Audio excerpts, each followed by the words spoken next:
Hello friends, welcome to my YouTube channel जय मां Saraswati classes, जिसमें आपको हम पॉलिटी पढ़ा रहे हैं। इसकी प्रीवियस क्लास में आपको हमने मूल संविधान के जो भाग थे उनके बारे में बताया था। तो मूल जो संविधान के भाग थे उसमें हम 10 भाग आपको प्रीवियस क्लास में जो भागों का जो पार्ट ऑफ कॉन्स्टिट्यूशन का जो पार्ट फर्स्ट बताया था उसमें हमने आपको 10 भाग बता दिए थे। ठीक है, जिसमें आपका आज आपका 11 भाग 11 से स्टार्ट करते हैं। ठीक है, आज आपके भाग खत्म हो जाएंगे। इसका पार्ट ऑफ कॉन्स्टिट्यूशन का सेकेंड पार्ट होगा। उसके बाद आपको हमने एक एक भाग के बारे में डिस्कशन या अच्छे से बताएंगे। ठीक है, तो अगर अभी तक आपने चैनल को सब्सक्राइब नहीं किया तो प्लीज सब्सक्राइब कर लीजिए और बेल आइकन वाली जिससे हमारा जब वीडियो अपलोड होगा तो उसके बाद आपको नोटिफिकेशन मिल जाएगा। ठीक है, चलिए देखते हैं भाग 11।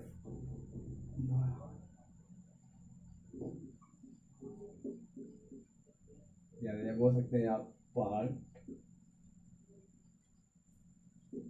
11। जो भाग 11 था हमारा, उसमें मैं भाग 11 में हमारा संघ एवं राज्य के मध्य संबंध के बारे में बताया था। संघ एवं राज्य के बीच जो संबंध था उसके बारे में बताया गया था। ठीक है, तो संघ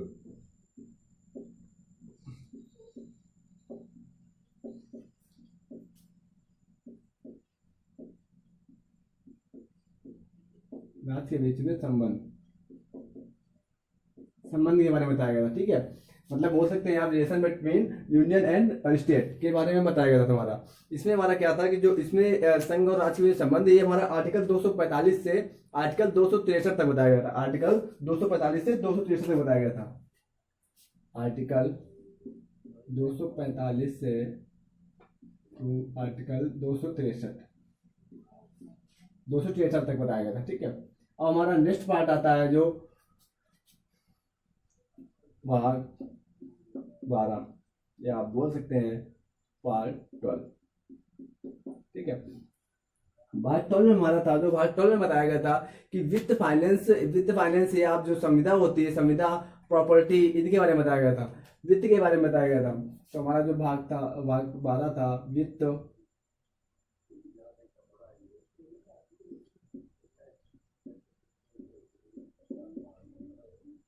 वित्त फाइनेंस। और वित्त फाइनेंस हो गया आपका संविदा, वित्त फाइनेंस संविदा। और इसके बाद आपका जो प्रॉपर्टी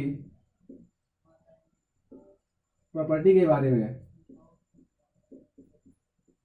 प्रॉपर्टी के बारे में बताया गया था। ठीक है, तो ये हमारा जो था भाग 12। भाग 12 हमारा जो था ये आर्टिकल 264 थे आर्टिकल 300 के ए तक था।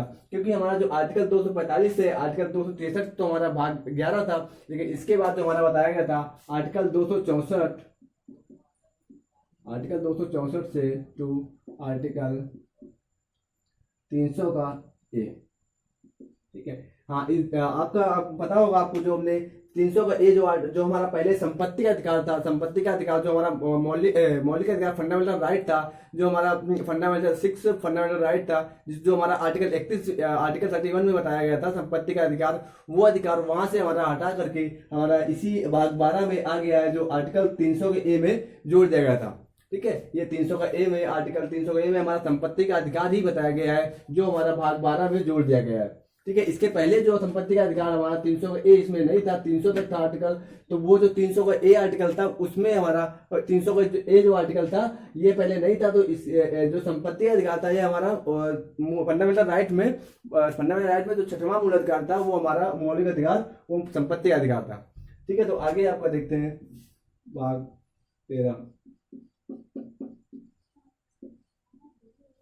या भाग 13 में हमारा बताया गया है कि भारत के अंदर व्यापार या वाणिज्य जो होता है उसके बारे में बताया गया है। भाग 13 में हमारा भारत के अंदर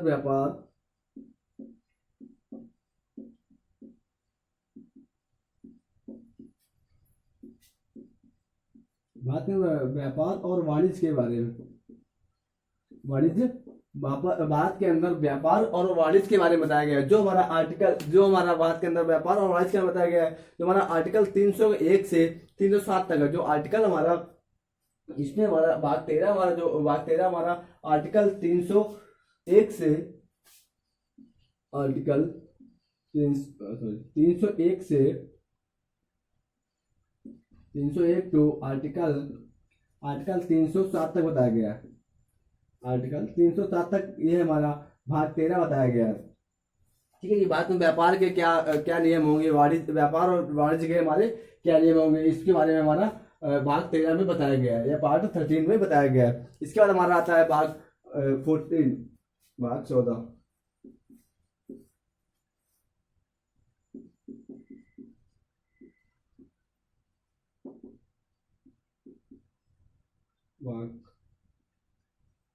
भाग 14, जो भाग 14 में हमारा बताया गया है, संघ और राज्यों के अधीन जो सेवाएं होती है, मतलब कुछ सेवाएं ऐसी होती हैं जो संघ सेवाएं राज्यों को हेल्प करने के लिए देता है। कि जैसे आपकी यूपीएससी हो गई, यह आपकी जो सेवा होती है, यह संघ सेवा, ये संघ की सेवा है, बट ये जो काम करती है, हमारी यूपीएससी जो कार्य करती है, ये हमारे राज्यों के प्रति कार्य करती है, लेकिन सेवा हमारी ये केंद्रीय सेवा है। तो ऐसी कुछ सेवाएं हैं जो भारत संघ और राज्यों के अधीन सेवाओं के बारे में बताता है। भाग 14 संघ और राज्य की सेवाओं के बारे में बताता है। संघ और राज्य की सेवा, संघ और राज्य की सेवाओं के बारे में सेवाओं के बारे में बताता है, या आप बोल सकते हैं अधीन सेवाओं के बारे में बताता है कि अधीन सेवाओं के बारे में। ठीक है, सेवाओं के बारे में। तो जैसे आपको बताया कि हमने यूपीएससी था, यूपीएससी या केंद्र का जो भी हमारा अधिकारी होता है या कोई भी सेवा होती है अधिकारी, तो वो हमारा राज्य के लिए काम करता है। जैसे आपको हमने एक एग्जांपल दिया यूपीएससी का, जो यूपीएससी के जो भी हमारे जो अधिकारी होते हैं, वो हमारे यूपीएससी के जो थ्रू हमारे सेवा होती है, वो हमारी होती संघ की सेवा है, बट ये जो कार्य करती है यूपीएससी हमारी राज्य के लिए कार्य करती है। ठीक है, तो यह हमारी यह हमारा जो भाग 14 है, यह संघ और राज्य की अधीन सेवाओं के बारे में बताया गया। ठीक है, तो इसका जो आर्टिकल है हमारा आर्टिकल संघ और भाग 14 में आर्टिकल 308 टू, क्योंकि हमारा जो आर्टिकल 301 था, आर्टिकल 301 से 307 तक तो हमारा भाग 13 था। इसके आगे हमारा जो आता है आर्टिकल 308 टू 308 टू आर्टिकल हमारा 323 तक बताया गया, 323 तक हमारा बताया गया, जिसमें से हमारी जो सेवाएं होती है, संघ की सेवाएं होती है, वो राज्य की मदद करती है, या संघ की सेवाएं होती है जो हमारे कार्य करती है राज्य के लिए, लेकिन सेवाएं वो संघ की होती है। ठीक है, जैसे आपकी इसमें आपकी यूपीएससी आती है।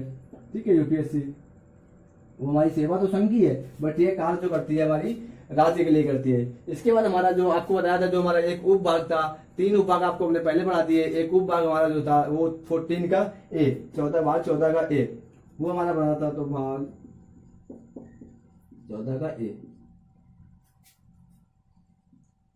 पार्ट 14, जो हमारा भाग 14 का ए, ये हमारा 42वें संविधान संशोधन से जोड़ा गया था। 42वें संविधान 42वें संविधान संशोधन 1976 के तहत जोड़ा गया था, 1976 के तहत जोड़ा गया। ठीक है, जो इसमें हमारा क्या था, इसमें हमारा प्रशासनिक प्राधिकरण के बारे में बताया गया था। ठीक है, तो इसमें हमारा था प्रशासनिक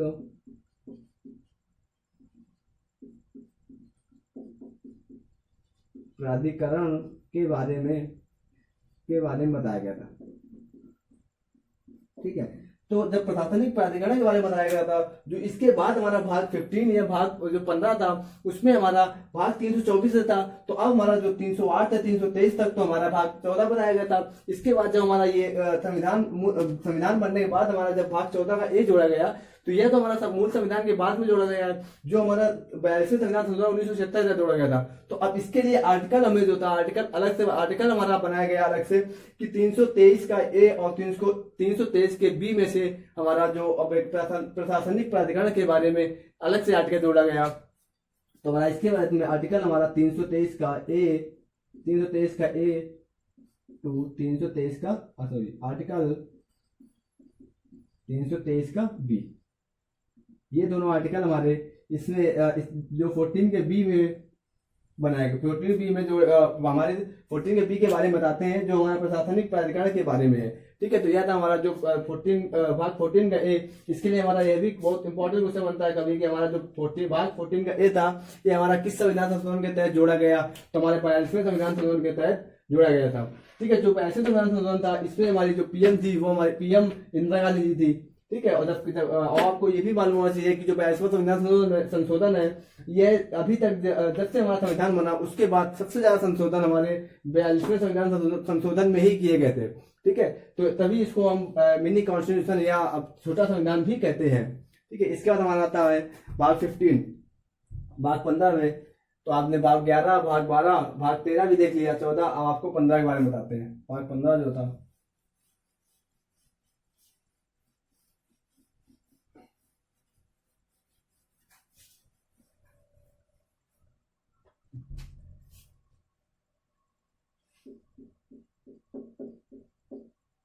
पार्ट 15।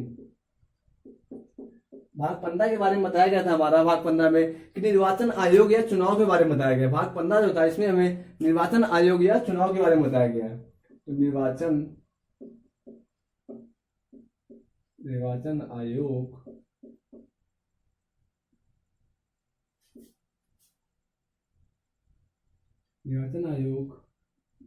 या चुनाव के बारे में बताया गया है। चुनाव के बारे में बताया गया था। अब जो हमारा जो भाग 14 था वो आर्टिकल हमारा 308 से 323 तक था। हमारा जो 14 का जोड़ा गया था उसमें आर्टिकल 323 का ए और 323 का बी, क्योंकि हमारा जो भाग 15 था ये हमारा 324 से स्टार्ट था। 324 से 329 तक हमारा जो भाग 15 था। ठीक है, तो 324 से 329 तक हमारा भाग 15 था। तो ये हमारा जो निर्वाचन आयोग है आर्टिकल 324 टू आर्टिकल 329, आर्टिकल 324 से 329 तक बताया गया था। तो इसमें हमारे निर्वाचन मंडल के बारे में कि हमारे जो राज्य के चुनाव कैसे होंगे या केंद्र के चुनाव कैसे होंगे उनको हमारा जो उनके बारे में हमारा भाग 15 बताता है। ठीक है, तो अब इसके बाद हमारा आता है भाग 16।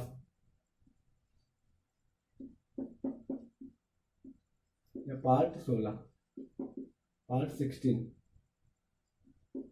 ठीक है, तो ये हमारा भाग जो 16 था, ये हमारा भाग 16 कुछ वर्ग के लोगों को आरक्षण के बारे में बताता है। कुछ वर्ग के लोगों को विशेष प्रावधान है, कुछ वर्ग के लोगों को विशेष आरक्षण, या आप कह सकते हैं आरक्षण के बारे में बताता है। तो कुछ वर्ग के लोगों को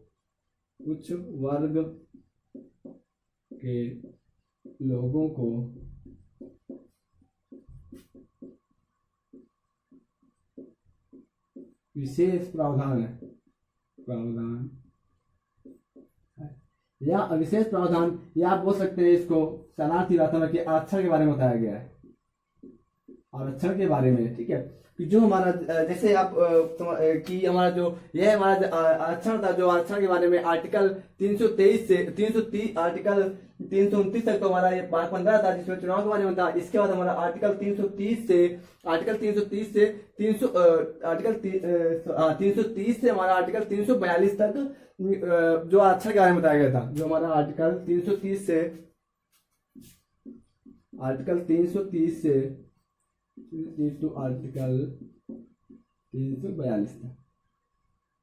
तक हमारा जो आरक्षण के बारे में बताया गया था, क्योंकि इसी में जो विशेष कुछ वर्ग के लोगों को विशेष प्रावधान का मतलब ये होता है कि जैसे हमारे जो टू एंग्लो इंडियंस होते हैं उनको उनके बारे में जो आरक्षण दिया जाता है, एंग्लो इंडियंस होते हैं, या आपका जो आर्टिकल 338 जो एससी एसटी का जो आरक्षण होता है हमारा लोकसभा में, लोकप्रिय सदन में, जो हमारा लोकप्रिय सदन में जो एससी एसटी के लिए राजनीतिक आरक्षण दिया जाता है वो भी हमारा 338 का ए वो हमारा इस भाग के 16 में ही, भाग 16 में ही आता है। ठीक है, तो यह हमारा आरक्षण के बारे में बात करता है।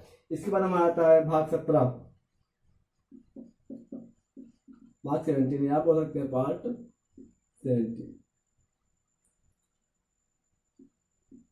ठीक है, तो भाग 17 था हमारा, ये इसमें किसी भी राज्य की भाषा, मतलब राज्य की भाषा के बारे में बात किया गया है। राज भाषा, या आप बोल सकते हैं ऑफिशियल लैंग्वेज के बारे में बात किया गया है। ऑफिशियल लैंग्वेज के बारे में बात किया गया है। ऑफिशियल लैंग्वेज के बारे में बात करता है हमारा। तो इसमें जैसे आपको एक इंपॉर्टेंट क्वेश्चन इसके प्रीवियस उसमें जो क्वेश्चन आया था आपका जो एसएससी के अभी जो एग्जाम हुए थे, तो उसमें बताया गया था कि नागालैंड की जो राजभाषा कैसी है, कौन सी भाषा है। तो नागालैंड हमारा है तो भारत का राज्य, बस वहाँ की जो राजनीतिक भाषा है, वहाँ की जो भाषा है वो हमारी इंग्लिश भाषा है। वहाँ की जो संवैधानिक भाषा है वो इंग्लिश भाषा है, ठीक है। तो इसके बारे में, भाषा के बारे में बताया गया है। तो हमारा ये जो भाग 17 था, आर्टिकल 342 तक, तो हमारा भाग 16 था। तो हमारा जो 17 था आर्टिकल 343, भाग 17 हमारा आर्टिकल 343 टू 351 तक हमारे ऑफिशियल लैंग्वेज के बारे में बात करता है। आगे 343 से आर्टिकल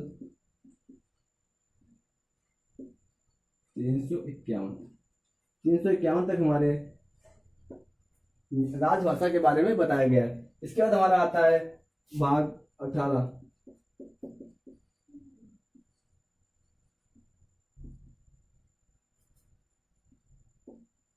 भाग 18, तो भाग 18 में हमारा बताया गया है कि जो आपातकाल के बारे में बात करता है, जो इमरजेंसी सुविधाएं होती है हमारी, उसके बारे में बात करता है, जो इमरजेंसी होती है। तो इसका भाग 18 हमारा आपातकाल के बारे में बताता है। आपातकाल,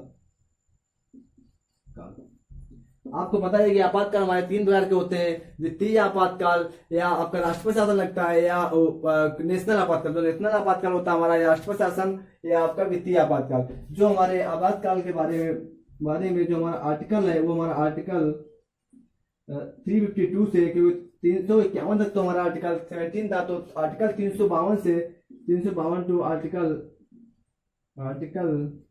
360 तक हमारे वित्तीय आपातकाल के आपातकाल के बारे में बताया गया है। जिसमें से आपको पता हो 352 में हमारा 352 से 360 तक आपातकाल के बारे में बताया गया है, ठीक है। इसके बाद हमारा भाग 19 आता है।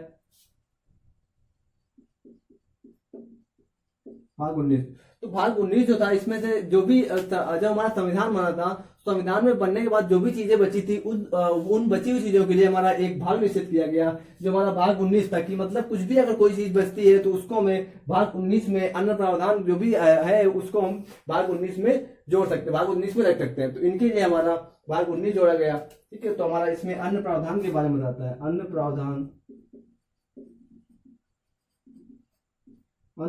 के बारे में बताता है हमारा, अन्य प्रावधान के बारे में जो हमारा अन्य प्रावधान बताया गया है, ठीक है। ये हमारा पार्ट 19, ठीक है, पार्ट 19। तो अन्य प्रावधान के बारे में बताता है। इसमें हमारा जो भी चीजें मतलब संविधान में छूट गई हो, उन चीजों को उन चीजों के लिए हमारा एक भाग निश्चित किया गया कि भाग 19, इसमें से आप वो चीजें रख सकते हैं जो भी छूट गई है, छूटी हुई चीजों को रख सकते हैं, ठीक है। ये हमारा आर्टिकल 361 थे, आर्टिकल 367 तक था। आर्टिकल 361 टू आर्टिकल 367 तक हमारे बताया गया। भाग जो 19 था, आर्टिकल 367 से आर्टिकल 361 से 367 तक हमारा बताया गया, ये था। ये थे हमारे भाग 15 बता दिया, भाग 16 17, भाग 18, भाग 19 बता दिए। अब इसका हमारा आता है लास्ट भाग, जो भाग 20।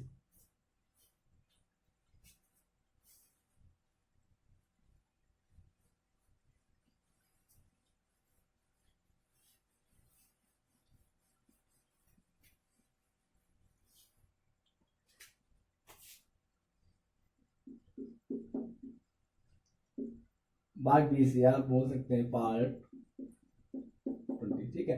तो भाग 20 के बारे में जो था हमारा, इसमें जो संविधान को संशोधन करने की जो प्रक्रिया थी उसको बताया गया। संविधान संशोधन की प्रक्रिया बताया गया। संविधान संशोधन